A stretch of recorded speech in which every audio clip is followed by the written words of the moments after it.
বিএনপির ভারপ্রাপ্ত চেয়ারম্যান দেশনায়ক তারেক রহমান দীর্ঘ 17 বছর পর বাংলাদেশে আগমনকে অভ্যর্থনা জানিয়ে ঐতিহাসিক স্বদেশ প্রত্যাবর্তন দিবসটি স্মরণীয় রাখতে ঢাকায় 300 ফুট এলাকায় আনন্দ মিছিল করেছেন সাতক্ষীরা জেলা বিএনপি।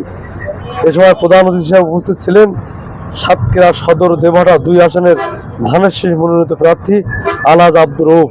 উপস্থিত ছিলেন জেলা বিএনপির সদস্য সচিব আবু জাহিদ ডাবলু, সিনিয়র যুগ্ম আহ্বায়ক আবুল হাসান হাদি। এছাড়া জেলা বিএনপির সকল অঙ্গ সহযোগী সংগঠনের হাজার হাজার নেতাকর্মী উপস্থিত ছিলেন।